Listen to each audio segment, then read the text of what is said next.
اعوذ باللہ من الشیطان الرجیم بسم اللہ الرحمن الرحیم اللہم صلی علی سیدنا محمد معدن الجود والکرم وآلہ وسلم۔ سامعین و ناظرین اکرام، السلام علیکم ورحمۃ اللہ وبرکاتہ۔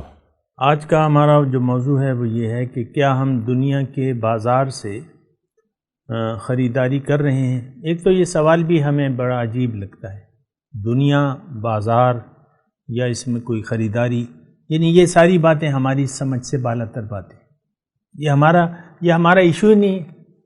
زندگی کے مقصد کا حصول، کیا مقصد ہے ہمارا، اس سے کیا تعلق ہے؟ یعنی عام طور پہ ہم ایسی بے خبر زندگی گزار رہے ہیں اور نان ایشوز کو ہم نے اپنے ایشوز بنا لیے ہیں اور اسی یعنی باطل کے لیے ہم جی رہے ہیں۔ ہمارا جینا مرنا جو ہے وہ باطل کے لیے ہے۔ یہ بات ذرا سوچنے کی ہے، آپ سب لوگ خود بھی سوچیں، اور یہ ہے کہ دعوت فکر ہے کہ آیا ہم وہ مقام حاصل کرنے کی کوشش کر رہے ہیں جس کے لیے اللہ تعالیٰ نے ہمیں دنیا میں بھجوایا ہے۔ بہرحال مختصر طور پہ میں آپ کو بتاتا ہوں کہ وہ مقام کیا ہے۔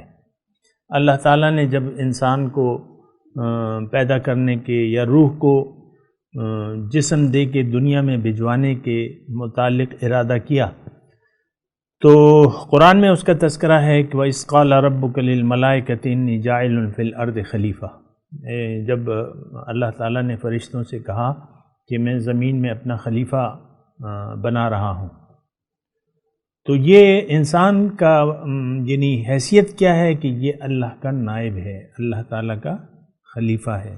کیا مطلب خلیفہ؟ اللہ کے بعد نمبر 2 اس کا مقام ہے۔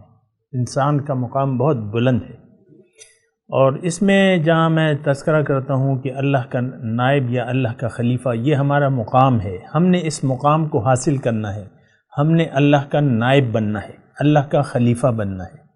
اس کا مطلب یہ ہے کہ وہ استعداد ہمارے اندر ہے جس کو حاصل کر کے ہم یعنی اس کے لیے کوشش کر کے ہم اللہ کے نائب یا خلیفہ بن سکتے ہیں۔ یعنی یہ ہم میں استعداد موجود ہے۔ ہر ایک مخلوق کی اپنی اپنی مقصد ہے اور اس کی استعداد ہے، اور ہر ایک مخلوق کی استعداد سے زیادہ اس کے متعلق کوئی سوال نہیں ہوگا۔ مثال کے طور پہ ایک عام مکھی ہے، مکھی 2 مکھیاں ہیں، اور ایک شہد والی مکھی ہے اور ایک ایسے اسی جسامت میں دوسری مکھی ہے۔ تو جو شہد کی مکھی ہے تو وہ اگر اپنا کام نہ کرے، شہد نہ بنائے، تو اس سے پوچھا جائے گا۔ دوسری مکھی سے یہ سوال ہوگا جو شہد کی مکھی نہیں ہے، اس سے یہ سوال ہوگا کہ تم نے شہد کیوں نہیں بنایا؟ نہیں ہوگا نا۔ تو اسی طرح دیکھیں، ہر ایک شخص سے اس کی ذمہ داری اور اس کی استعداد کے متعلق پوچھا جائے گا۔ یہ بات ذرا نوٹ کر لیں۔ انسان کی استعداد کیا ہے اور اس کی ذمہ داری کیا ہے؟ انسان کی استعداد یہ ہے کہ یہ اللہ کا خلیفہ ہے، اور اس کی ذمہ داری یہ ہے کہ یہ اللہ کا نائب بننے کے لیے اپنی تمام تر کوششیں استعمال کرے جو بھی اس کے پاس ہے۔ جاہدوا فی سبیل اللہ۔ اور اگر یہ اللہ کا خلیفہ بننے کی کوشش نہیں کرتا تو اس کا وجود جو ہے پھر فضول ہے۔ شہد کی مکھی اگر شہد بنانا بند کر دے یا نہ بنائے، یا میں نے یہ اینک لگائی ہوئی ہے، اگر یہ اپنا کام نہ کرے تو میں اس کو پھر استعمال نہیں کروں گا، ایک فضول سی چیز ہے میرے لیے۔ ہر وہ چیز جو اپنا کام نہ پہچانتی ہے نہ کرتی ہے تو اس کا یعنی وجود جو ہے پھر فضول ہو جاتا ہے۔ بھینس ہے، گائے ہے، اگر وہ دودھ دینا بند کر دے اور کھیت میں ہل نہ چلائے یا اس کا گوشت کھانے کے قابل نہ رہے تو پھر تو وہ فضول ہو گئی۔ یعنی ایک گائے جو ہے اپنا کام نہیں کرے گی۔ اسی طرح یعنی سورج ہے، اگر وہ اپنی روشنی نہ دے تو آپ دیکھ لیں پھر اس کا وجود تو فضول ہو گیا۔ سورج اگر تاریک ہو جائے تو اس کا وجود مقصد تو ختم ہو گیا نا۔ سورج ہے تو روشنی ہے، یہ وہ ہر چیز کا ایک مقصود ہوتا ہے۔ اسی طرح انسان جو اشرف المخلوقات ہے، اس کا بھی ایک مقصد ہے، اس کی بھی ایک ذمہ داری ہے، اس کا بھی ایک کام ہے. تو وہ انسان جو اپنے ذمہ داری سے آگاہ نہ ہو یا اپنے کام سے آگاہ نہ ہو تو پھر تو اس کا وجود زمین پر بوجھ ہے. اب فوج ہے، مثال کے طور پر فوج ہے، ہم نے تیار کی بھی ہے، وہ فوج لڑنے سے انکار کر دے، ہم اس کو تنخواہ دیے جا رہے ہیں. فوج ہوتی ہے نا، ہر ملک میں فوج ہوتی ہے کہ نہیں ہوتی؟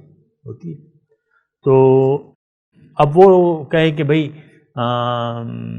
ہم تو نہیں لڑیں گے، ہم تو جانوں کا نذرانہ نہیں دیں گے، بس تنخواہ دیے جاؤ. اسی طرح آج جو ہے ہم کھانے پینے کو تو تیار ہیں آج کا انسان جو ہے، لیکن اللہ تعالیٰ نے اسے جس کام کے لیے بھجوایا ہے وہ کرنے کے لیے تیار نہیں ہے. کھا لے پی لے جی لے. ہمارا آپ دیکھیں نا، ہمارے خواب کیا ہیں؟ جو ہماری خواہشات ہیں، جو خواب ہیں، وہ تو نان ایشوز ہیں، وہ تو ہمارے لیے ایشو نہیں ہے. ہمارا تو ایشو یہ ہے کہ بھئی ہم نے وہ مقام حاصل کرنا ہے. حضور صلی اللہ علیہ وسلم فرماتے ہیں کہ جس کا آج اس کے کل سے بہتر نہ ہو تو وہ نقصان میں ہے. ہم نے کبھی اپنے آپ سے یہ سوال کیا ہے کہ بھئی کل، یہ تو ہم جانتے ہی نہیں ہیں کہ اس کا مطلب کیا ہے. عام طور پہ ہم تو یہ جانتے بھی نہیں ہیں کہ اس حدیث کا مطلب کیا ہے. تو بات یہ ہے کہ جو کام ہمیں دیا گیا ہے وہ ہم کرنے کے لیے تیار نہیں ہیں. مثال کے طور پہ امت مسلمہ ہے، مثال کے طور پہ امت مسلمہ ہے، اس کا کام یہ ہے کنتم خیر امت اخرجت للناس. اللہ تعالیٰ نے قرآن میں لکھ دیا ہے کہ تم ایک بہترین امت ہو، میں نے تمہیں اور لوگوں کے لیے بنایا ہے.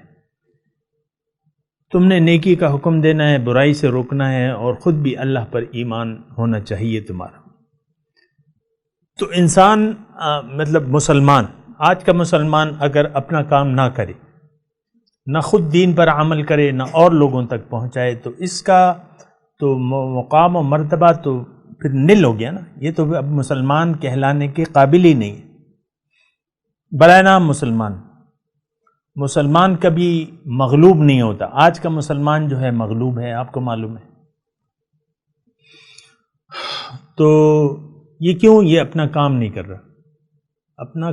رہا. تو ہر وہ مخلوق جو اپنا کام نہ کرے تو اس کا وجود جو ہے پھر زمین پر بوجھ ہوتا ہے. پھر انسان ایک ایسی مخلوق ہے، یہ آپ کو سوچنا ہوگا کہ انسان ایک ایسی مخلوق ہے کہ اگر اس نے اپنا کام نہ کیا تو اس کا ایک نتیجہ خراب ضرور اسے ملے گا. یعنی ہم تو بے فکری سے زندگی گزار رہے ہیں اور بس دنیاوی خواہشات ہیں اور دنیا ہی کی زندگی ہے اور دنیا ہی کی سوچیں ہیں اور کوئی سوچ ہی نہیں ہے.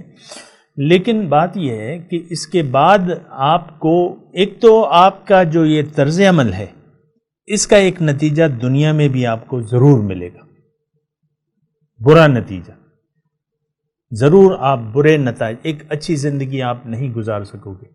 اور اگر آپ آخرت میں گئے تو پھر تو وہاں جو ہے وہ اللہ تعالیٰ نے ایسے تمام لوگوں کا جنہوں نے اس منزل کو حاصل نہ کی، نہ اس کی کوشش کی، اس کا ٹھکانہ جو ہے وہ بھڑکتی ہوئی آگ ہے جس پر ہمارا یقین نہیں ہے، جس پر ہم یقین نہیں رکھتے. بہرحال وہ تو جب وقت آئے گا تو ہمیں کہا جائے گا دوزخ کو دکھا کے کہ یہ وہ جگہ ہے، ھذا الذی کنتم بہ تکذبون، یہ وہ جگہ ہے جس کو تم جھٹلاتے تھے اپنے اعمال سے. تو وہاں پھر یقین آ جائے گا، لیکن وہاں پھر کوئی فائدہ نہیں ہوگا. تھوڑی سی اور بات کریں گے اس موضوع پہ اگلی نشست میں. وآخر دعوانا ان الحمدللہ رب العالمین. مولاي صل وسلم دائما ابدا على حبيبك خير الخلق كلهم